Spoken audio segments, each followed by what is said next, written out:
On continue, Inch'Allah, à la suite. Je relis le verset qu'a évoqué le Cheikh Rahimahullah. Il a dit Inna rabbakumullahu alladhi khalaqa as-samawati wal arda fi sittati ayyamin thumma istawa 'ala al-'arsh yughshi al-layla an-nahara yatlubuhu hathitha. Oui, votre Seigneur, c'est Allah qui a créé les cieux et la terre en 6 jours. Puis istawa 'ala le trône. On va expliquer. Il fait que la nuit excitée à poursuivre le jour le couvre, et le soleil et la lune et les étoiles sont sujets à ses ordres. N'est-ce pas à lui seul qu'appartient la création et le commandement? Béni soit-il, béni soit Allah, Seigneur de tous les mondes. Dans Surat 7, verset 54. والشمس والقمر والنجوم مسخرات بأمره ألا له الخلق والأمر. Donc Allah subhanahu wa ta'ala a créé les cieux et la terre en 6 jours. En 6 jours, pour des raisons que seul Allah connaît. S'il veut, c'est par kun fayakun. Innama amruna li shay'in idha aradnahu an naqula lahu kun fayakun. Quand on veut quelque chose, on le dit soit et il est. Par kun fayakun, subhanahu wa ta'ala. Mais pour des raisons que seul Allah connaît, il a créé les cieux et la terre en 6 jours. Et les Juifs ont menti quand ils dirent qu'Allah s'est reposé le 7e jour. يقول الله سبحانه وتعالى ولقد خلقنا السماوات والأرض وما بينهما في 6 أيام وما مسنا من لغوب. En effet, nous avons créé les cieux et la terre et ce qui existe entre eux en 6 jours sans éprouver la moindre lassitude. Donc, sans éprouver la moindre lassitude, c'est un attribut de négation. Donc, Allah n'est jamais touché par la lassitude, ni par le sommeil, ni par la somnolence, ni par ces attributs-là d'imperfection. Donc ça, c'est le verset dans Surat 50 et le verset 38. ويقول الله سبحانه وتعالى خلق السماوات والأرض إن ربكم الذي خلق السماوات والأرض في 6 أيام ثم استوى على العرش. Donc il a créé les cieux et la terre en 6 jours. Et puis il y a le terme summa. Summa, ça veut dire quoi? Il y a une autre étape. Ça veut dire après avoir créé les cieux et la terre, istawa. Mais qu'est-ce que ça veut dire istawa? Qu'est-ce que ça veut dire istawa chez les Arabes? Istawa, ala. Ala, c'est, comment on appelle ça, préposition? D'accord. Donc istawa, suivi de ala, veut dire irtafa, c'est élevé. Veut dire sa'ida, monter. Veut dire istaqarra, c'est établi ou c'est installé. D'accord? Sa'ida ou istaqarra ou irtafa'a. Et il y a aussi ala. Donc tous c'est des termes qui se rapprochent et qui évoquent l'ulu, l'élévation d'Allah subhanahu wa ta'ala. Donc ala, wa ista'la, wa istaqarra, wa sa'ida, ça c'est le sens de istawa ala en langue arabe pure. C'est ce qu'on a trouvé, c'est ce que les Arabes comprennent. Allah subhanahu wa ta'ala, quand il a révélé le Coran, il a transmis, le prophète sallallahu alayhi wa sallam a transmis le message avec des paroles que eux ils comprennent. Ils le comprennent. Quand le prophète sallallahu alayhi wa sallam, quand Allah il dit istawa ala al-arsh, eux ils comprennent que ça veut dire ala wa sa'ida wa irtafa'a wa istaqarra, qu'il s'est établi, s'est élevé, etc. Comme dans les autres versets quand Allah subhanahu wa ta'ala dit dans quelle sourate déjà? Oui, sur Nuh alayhi salam, فإذ استويت أنت ومن معك على الفلك dans sourate al-Mu'minun. Et lorsque tu seras installé, فإذ استويت أنت ومن معك على الفلك. Il parle à Nuh quand il a construit l'arche. Il a dit, quand tu fais l'istiwa ala l'arche, ça veut dire quoi? Tu t'es installé. Tu t'es installé. Et là, tout le monde est d'accord sur ça. Même les négationnistes, même ceux qui renient qu'Allah est au-dessus du trône, tu lui donnes ce verset-là, les versets sur Nuh alayhi salam, ou dans Surat Zukhruf, quand Allah il dit وَالْأَنْعَامَ نَعَمْ وَالَّذِي خَلَقَ الْأَزْوَاجَ كُلَّهَا, etc. Il dit, il a parlé de وَالْأَنْعَامَ مَا تَرْكُمُونَ لِتَسْتَوُوا عَلَى ظُهُورِهِ. لتستووا على ظهوره. Ça veut dire que vous montez sur les dos des montures, enfin sur vos montures. Donc, istawa ala la monture, ça veut dire c'est installé sur la monture. Istawa ala l'arche, ça veut dire s'installer sur l'arche. Et là, tout le monde est d'accord. Personne ne peut renier, personne ne peut démentir renier ce verset-là ou dire que Nuh ne s'est pas installé sur l'arche. Quelqu'un peut dire non, Nuh ne s'est pas installé sur l'arche. Tout le monde est d'accord. Mais quand il s'agit d'Allah, là, quand les ambiguïtés, ils ramènent la philosophie grecque là. Ils ramènent leur bagage à eux. Subhanallah. Les Arabes connaissent ce sens-là. Ça veut dire s'est élevé, s'est installé, s'est monté ou s'est établi. Comme il veut, subhanahu wa ta'ala. Comment? Notre règle, on en a déjà parlé. Sans bighayr tahrif, wala ta'til, wala tamthil, wala takyif. D'accord? Sans négation, sans déformation, et sans assimilation, sans demander, sans chercher le comment, ou sans recourir à des comparaisons. D'accord? Donc sans le comment, on ne sait pas. On ne connaît même pas notre âme. Comment il est ton âme? Comment il est l'âme de l'être humain? Il est à l'intérieur de nous, il ne la connaît pas. Et comment on va... Donc Allah subhanahu wa ta'ala, s'il ne nous a pas informé du comment, on dit, nous avons entendu, nous avons jugé que tout ce que tu nous as informé est véridique. Donc, dans la langue arabe, istawa ala, parce que le terme, la préposition ala, c'est elle qui joue un grand rôle, puisque les prépositions ont un grand rôle dans la langue arabe. Il y a une différence entre istawa ila et istawa tout court, parce que si on enlève ala, on dit istawa, ça veut dire égalité. Sawa, égalité. Mais quand on ajoute à istawa la préposition ala, ça ne veut dire que c'est élevé, monté, c'est installé, c'est établi. D'accord? Donc il s'est établi. Quand il s'est établi? Quand il a créé les cieux et la terre. Donc c'est un attribut de quoi? Un attribut de l'essence? Non, c'est un attribut de l'acte. Sifa fi'liya. C'est un acte d'Allah, comme il veut. C'est pas comme la vie, c'est un attribut de l'essence. Allah était toujours vivant. C'est pas comme l'ilm, la connaissance. Allah, il était toujours connaisseur.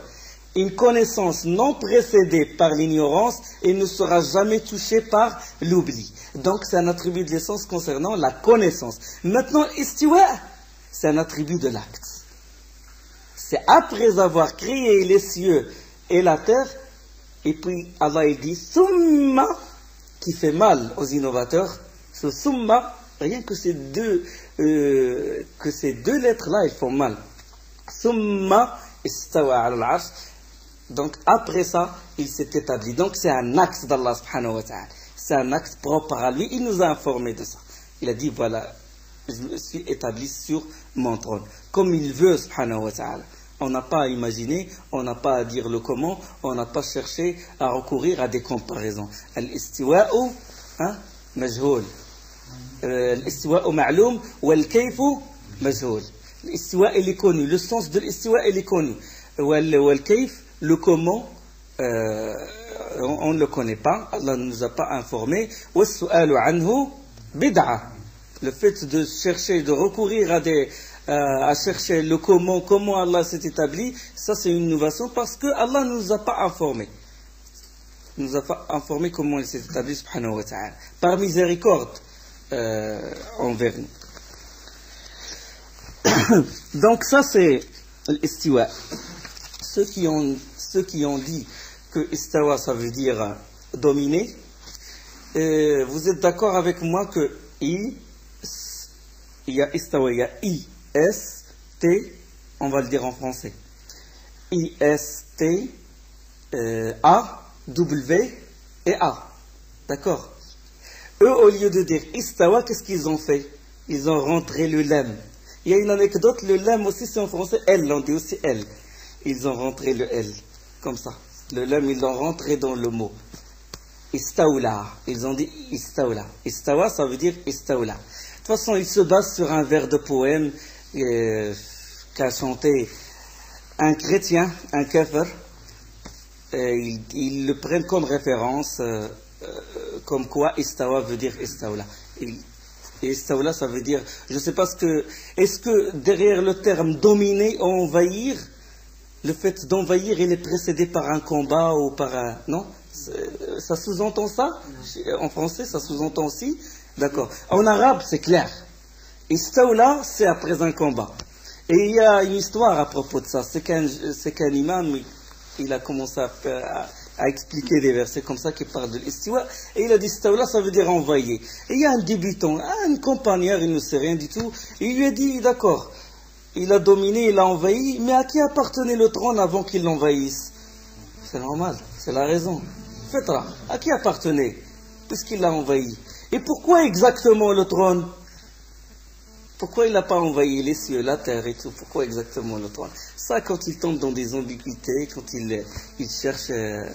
Pourquoi? Parce que leur grand-père, Aristote, a donné une définition et ils l'ont extrapolée sur le dogme religieux et ils sont tombés dans ce genre. On ne va pas aller loin dans ce sujet-là. De toute façon, il s'est élevé, subhanahu wa ta'ala, comme il veut, sur son trône. La suite du verset, il s'est élevé sur le trône, il fait que la nuit excite à poursuivre, le jour le couvre, et le soleil et la lune et les étoiles sont sujets à ses ordres. N'est-ce pas à lui seul qu'appartient la création et le commandement? Béni soit-il, ou béni soit Allah, Seigneur de tous les mondes. Donc, Allah nous a évoqué les signes, les signes qui prouvent qu'il est le Seigneur et qu'il est le seul qui doit être adoré. Et à la fin, il a dit, à lui appartient la création et l'ordre. D'accord? Donc, et le commandement.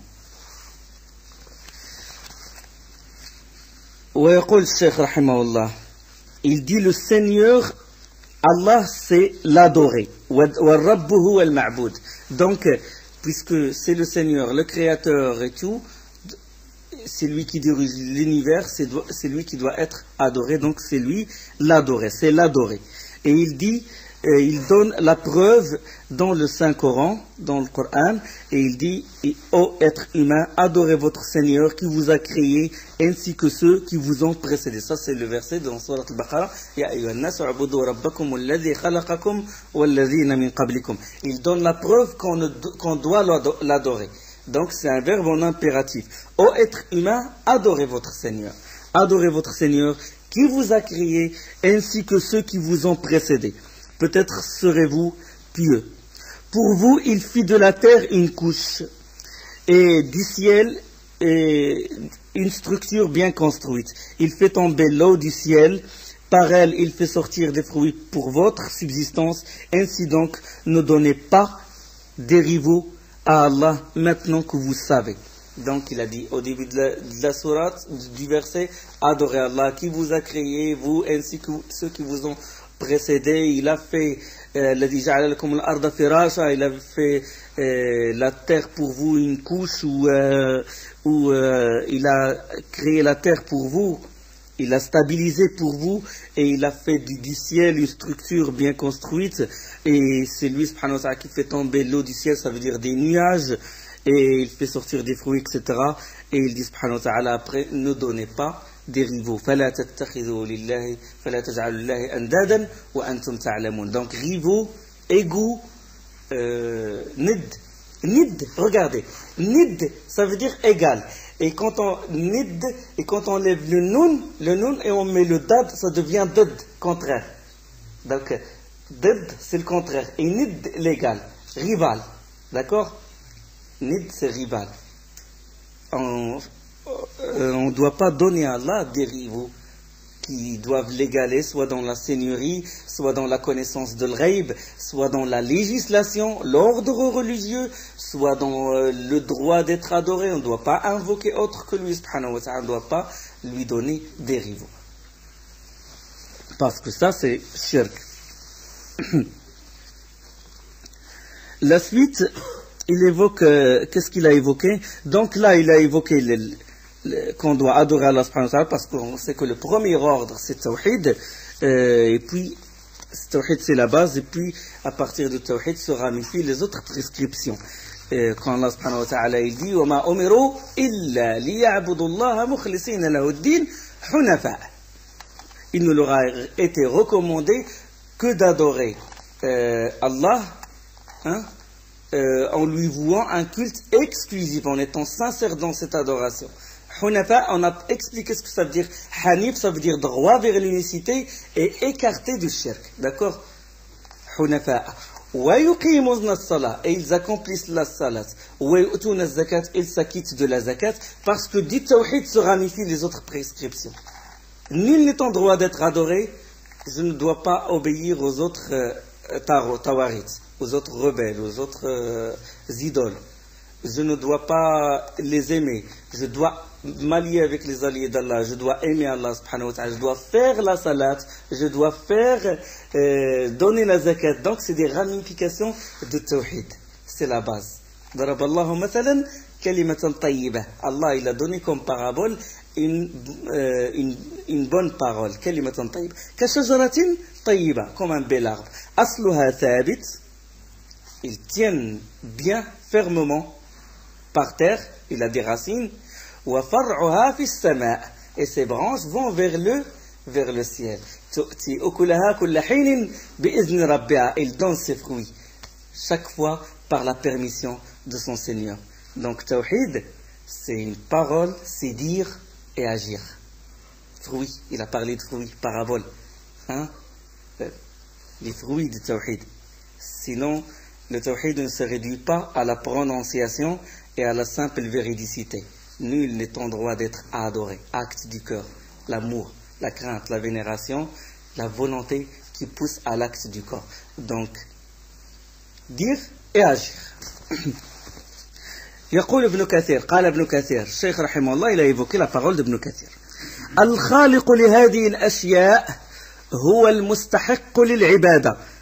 Ibn Kathir c'est عماد الدين أبو الفداء إسماعيل ابن عمر القرشي الدمشقي. Il est de Damas. Al-Hafiz, c'est un grand savant de hadith aussi. Il est célèbre et le livre d'exégèse de son tafsir, il est très célèbre et il fait partie des élèves de Ibn Taymiyyah rahimahullah, et il est mort en 774, l'année 774 de l'Hégire. Ça c'est Ibn Kathir. Il a dit le créateur de toutes ces choses est le seul digne d'adoration.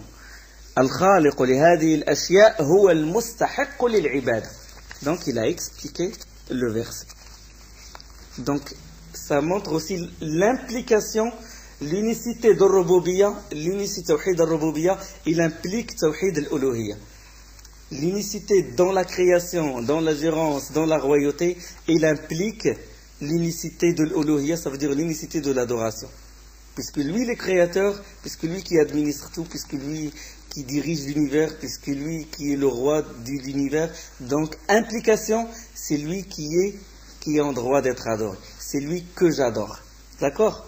Donc il y a une implication que le grand exégète Ibn Kathir rahimahullah a montré ici. Et là, il évoque, Cheikh rahimahullah, il évoque A'mal al-Ibada. Il dit, parmi les différentes façons ou manières d'adoration prescrites par Allah, telles que l'islam, l'iman et l'ihsan, il y a entre autres l'invocation dans la prière, la peur, l'espérance, la confiance, l'aspiration, la crainte, la révérence, les autres actes du cœur. Donc il dit, parmi les différentes façons d'adoration prescrite par Allah, il y a l'islam. L'islam, il rentre, parce que l'islam, il rentre dans les actes d'adoration. D'accord? Que tu témoignes, que tu pries, que tu jeûnes, que tu t'acquittes de l'aumône, ce sont des actes. Donc, ce sont des actes qui font partie de l'adoration. Donc, l'adoration, c'est un terme général. Et l'iman, c'est un degré plus haut, que l'islam. Et l'ihsan, c'est la foi parfaite. D'accord? C'est un degré plus haut que l'iman. D'accord. Donc ça, tout ça, l'iman, l'ihsan, l'islam, l'iman, l'ihsan, ils font partie de l'ibadat, ils font partie des adorations. Et plus en détail, il a donné Cheikh, rahimallah, il a parlé de l'invocation. D'accord? De l'invocation. Il a dit l'invocation fait partie de l'adoration. Je ne veux pas détailler sur l'iman parce qu'on va en parler, il y aura hadith de Jibril et on va en parler, Inch'Allah, en détail. Donc il a dit, entre autres, parmi ces adorations, il y a l'invocation, il y a le dua. Il a commencé par dua parce qu'à son époque, la majorité du shirk, c'était dans l'invocation des tombes, etc. Il a dit l'invocation fait partie de l'adoration. D'accord? Il fait partie de l'adoration. Il fait partie de l'ibada. Donc, l'invocation, c'est l'une des plus importantes des adorations, au point que le prophète sallallahu alayhi wa sallam, il dit ad-du'a'u huwa al-ibada. L'invocation, c'est l'adoration. C'est comme s'il y a l'égalité entre l'invocation, jusqu'au point où la salat, on l'appelle invocation. Normalement, en langue arabe, la salat, ça veut dire dua, ça veut dire l'invocation.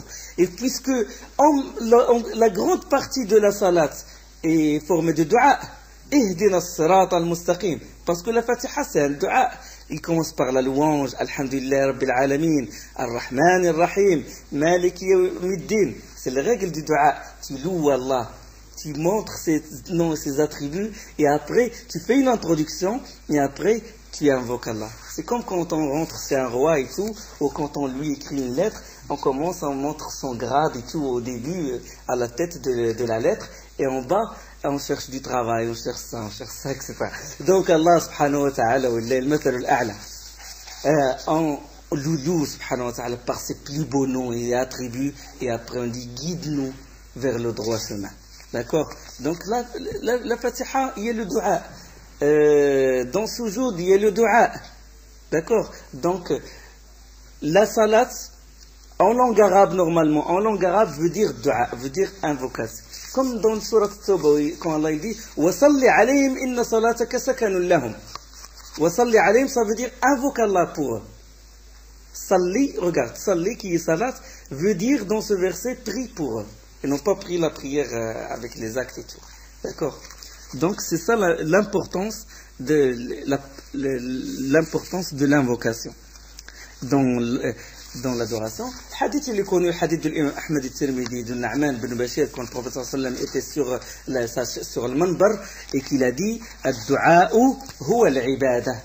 Le du'a, l'invocation, c'est l'adoration, et il a récité le verset suivant, Ud'ouni wa qala rabbukum ud'ouni astajib lakum innal ladhina yastakbiruna an ibadati sayadkhuluna jahannama dakhirin. Invoquez-moi que je vous exauce.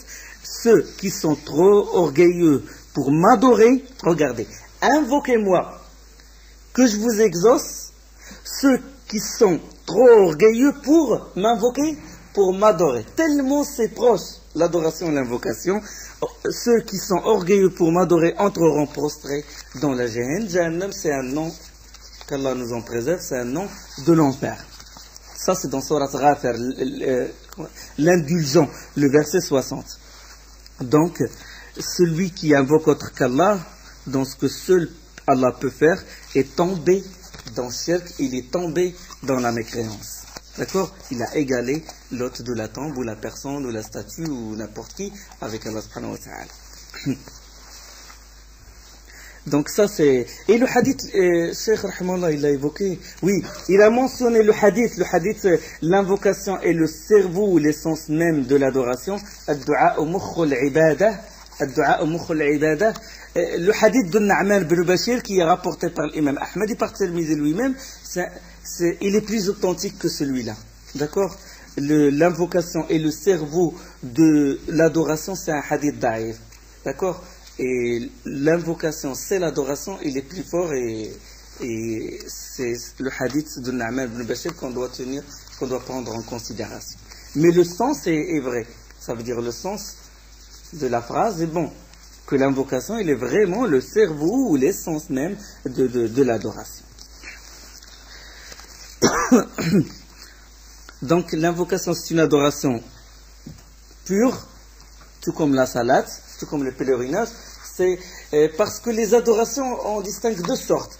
Il y a des adorations qui sont purement des adorations, des actes qui sont, ou des paroles, qui sont purement des adorations, d'autres qui ne le sont que par l'intention. Il faut faire la différence. L'invocation, c'est une adoration pure. La salat, c'est une adoration pure. Mais le sommeil, le fait de manger, c'est une adoration.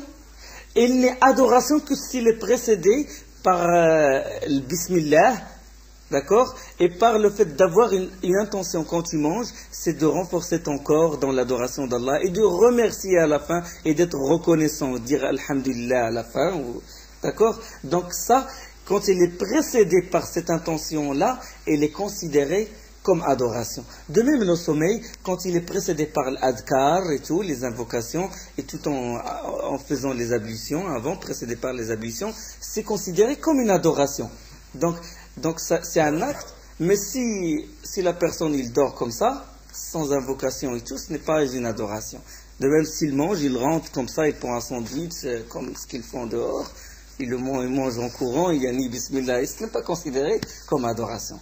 Mais quand il s'assoit, il suit la sunna du prophète sallallahu alayhi wa sallam, il dit bismillah ar-Rahman ar-Rahim, c'est considéré comme adoration. Donc il y a des actes, des paroles qui sont considérés, qui sont eux-mêmes des adorations.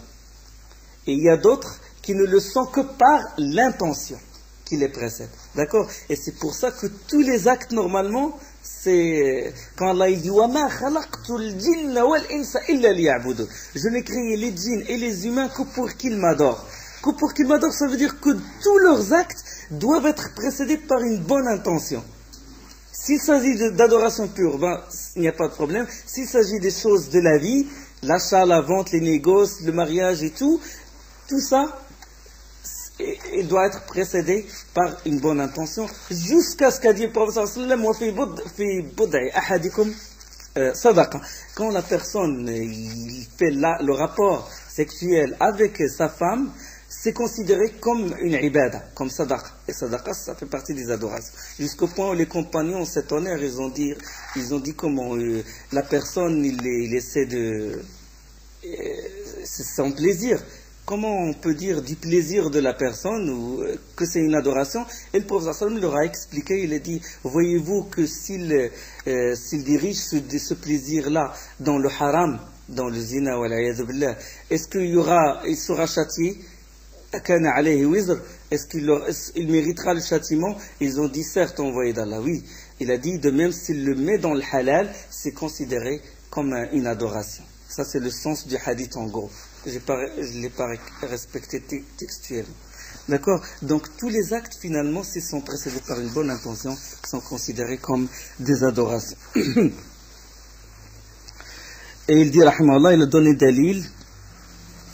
Il a donné dalil sur l'invocation.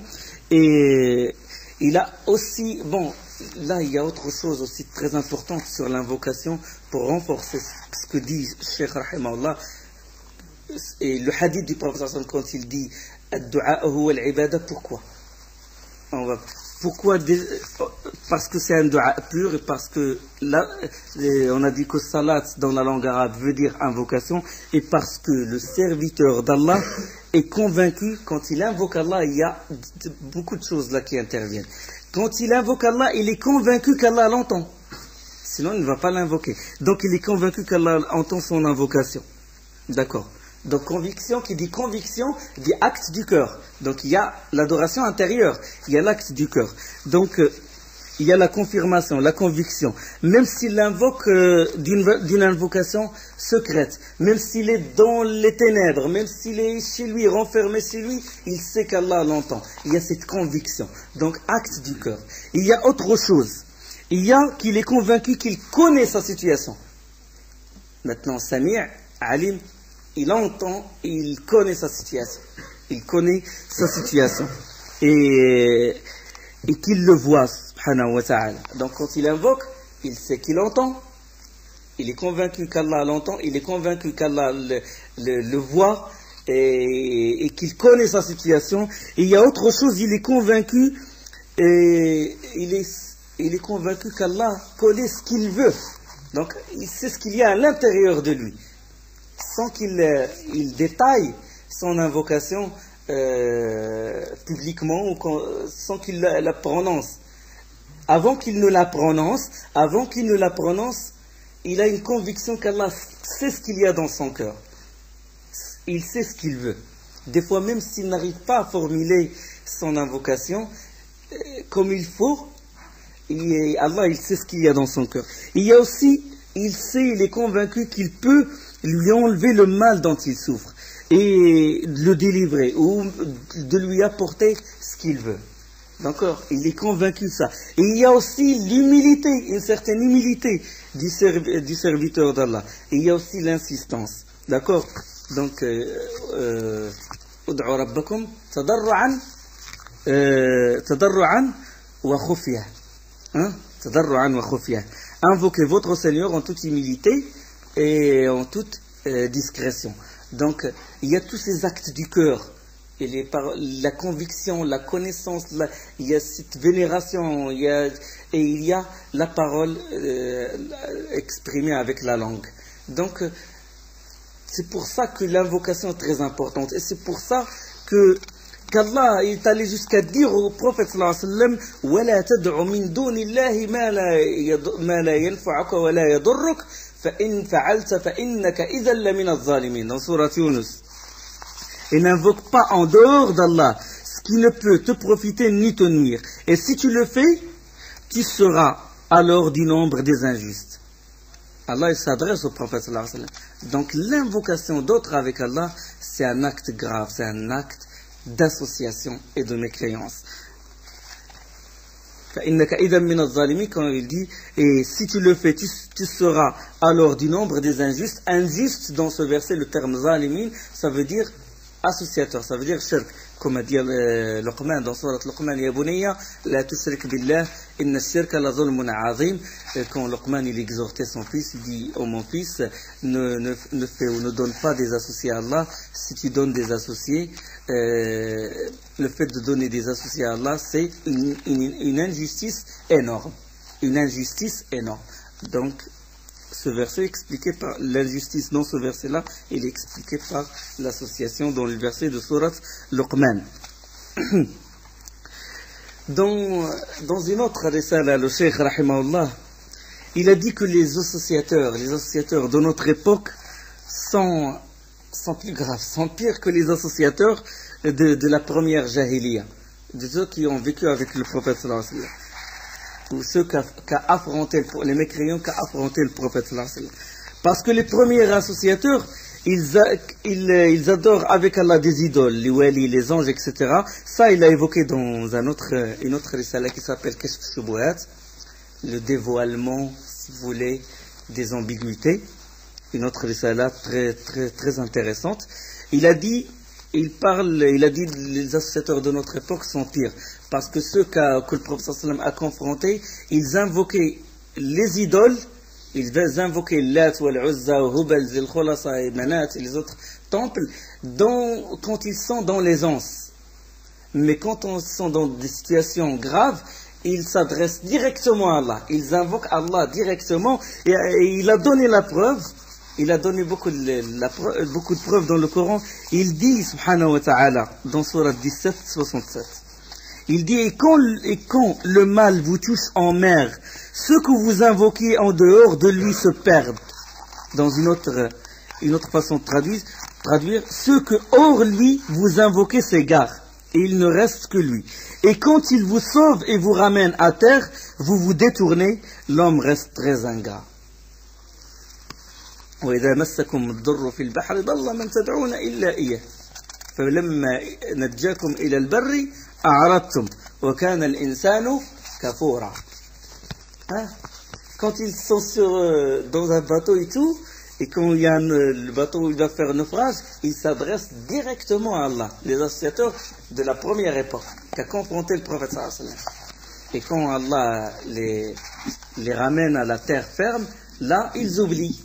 Et ils invoquent les autres divinités. Mais de notre époque, dans les situations critiques, ils invoquent autre qu'Allah. dans une situation critique. Quand il y a eu le tremblement de terre en Égypte, quand il y a eu le tremblement de terre, les maisons ils s'écroulent. Tu sais où, subhanallah, vous savez où ils sont allés? La tombe de Sitt Zainab, Cheikh al-Badawi. Ils ont couru vers cette tombe-là. Ils tremblent devant cette tombe-là pour qu'ils les sauvent de ce tremblement de terre. Pire que les associateurs de la première époque. Subhanallah, dans des situations critiques comme ça, ils courent vers leurs idoles. Et ils donnent dalil, ils donnent sur l'invocation.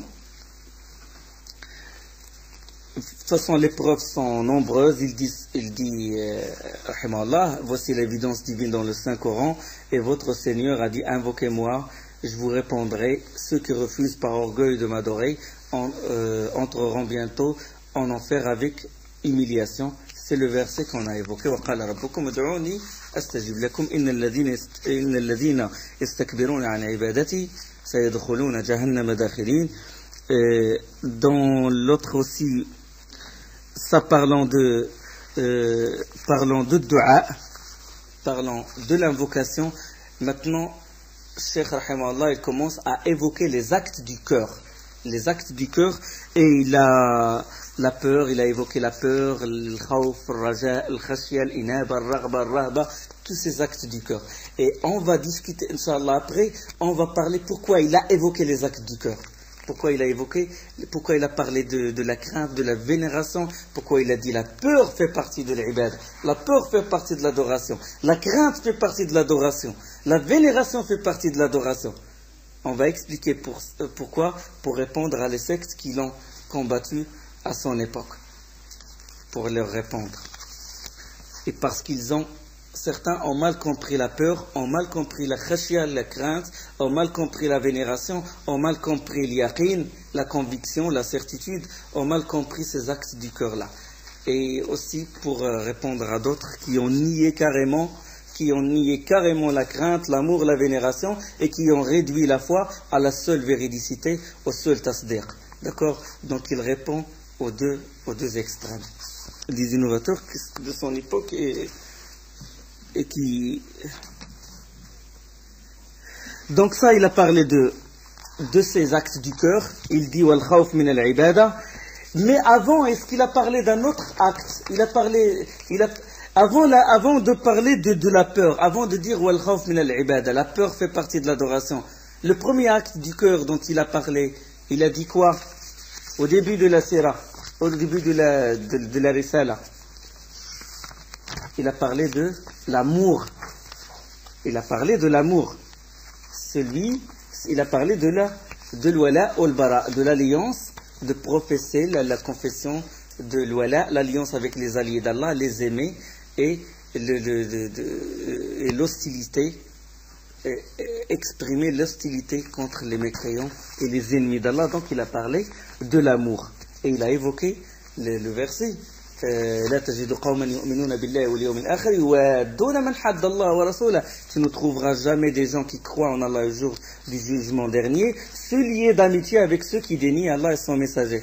Il a dit au début, celui donc qui obéit au prophète, pratique le monothéisme et croit en un seul et unique Dieu, ne doit jamais se soumettre ni lier amitié avec le prophète. Donc il a commencé par, le premier acte du cœur, c'est l'amour. D'accord? Il a commencé par l'amour parce que l'amour, c'est le pilier de Tawhid. Rokn al-uluhiyya, mahabba. L'amour. Ibrahim alayhi salam, Khalil. Et le khulla, c'est le sommet, c'est l'un des hauts degrés de l'amour.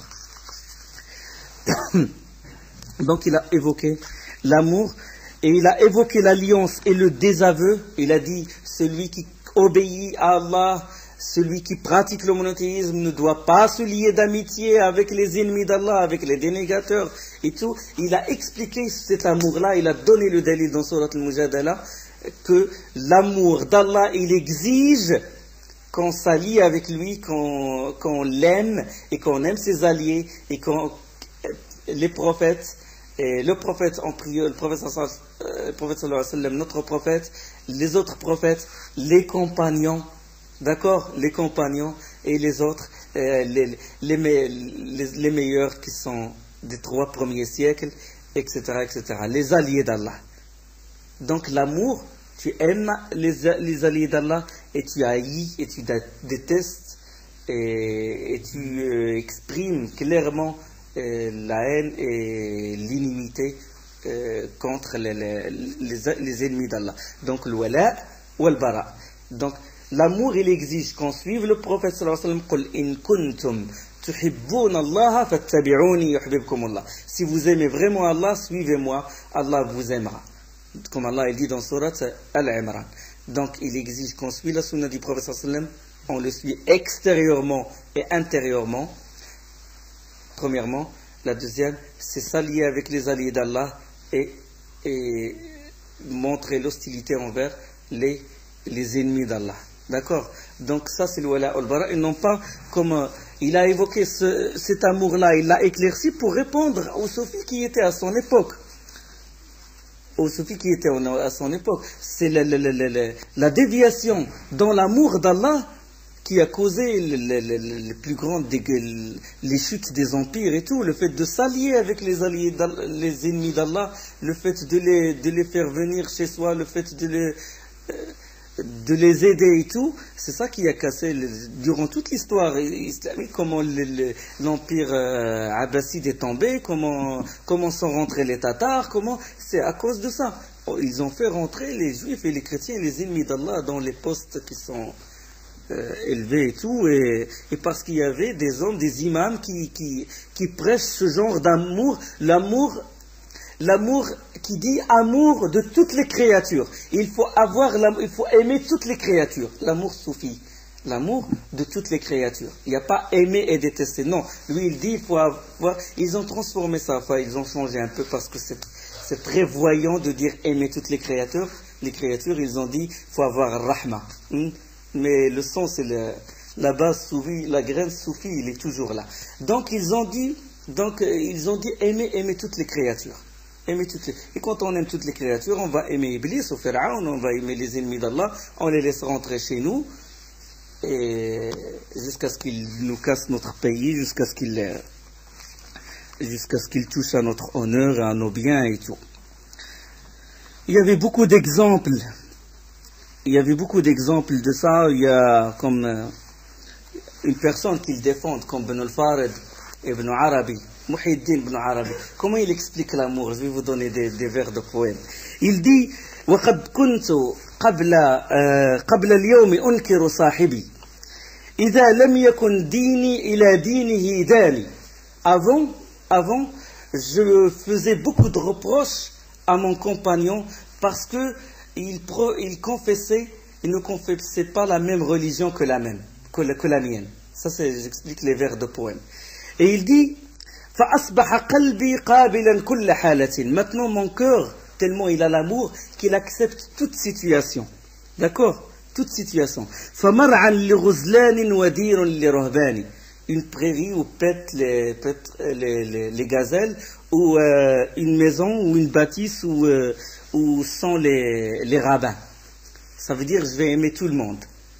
Je ne sais pas ce qu'il veut dire par Mar'al li Ghuzlan. De toute façon, je l'explique comme textuellement. Mar'a, c'est un endroit, une prairie où mangent ou broutent les gazelles. Est-ce que c'est le sens propre, le sens figuré? Allahu a'lam. Wadirun li Ruhbani, il dit maison pour les rabbins. Wa baytun li Awtani, un temple où se trouvent les idoles. Wa Ka'batu Ta'ifi, la Kaaba où tourne autour le Ta'if, le pèlerin. Wa alwahu Tawratin, et les tablettes où sont écrits la Torah. Wa mushafu Qur'ani, et les feuilles du Coran. Adinu bidini al-hubbi ayna tawajjahat raka'ibuhu. Je presse, je te confesse la religion de l'amour là où il m'emmène. Fal-hubbu dini wa imani. Et l'amour, c'est ma religion et ma foi. Quelqu'un qui prêche, quelqu'un qui confesse ce genre de dogme, il aime les adorateurs d'idoles, il a les rabbins, il aime toutes les sortes tous les autres religieux, quoi. Amour. C'est un amour, ça. C'est un amour. Mais ce n'est pas l'amour que veut Allah subhanahu wa ta'ala. C'est pas l'amour que veut Allah subhanahu wa ta'ala. Donc, ce genre de dogme qu'on prêche et tout, ça fait dévier toute la communauté et ça la casse et ça la détruit. Ça l'use et ça le détruit, ce genre de dogme, quand ils comprennent mal l'amour d'Allah subhanahu wa ta'ala. Et c'est pour ça que dans ses livres, Fusus al-Hikam, et dans beaucoup de ses livres, les soufis qui ont vécu, les grands soufis, et même Abu Hamid al-Ghazali qui a été touché aussi par ce genre de soufisme, c'était en 400, la rentrée des croisés, c'était quand? C'était 492 de l'Hégire. Il dit lui-même dans son livre, je ne sais pas si j'ai la page, il dit lui-même qu'il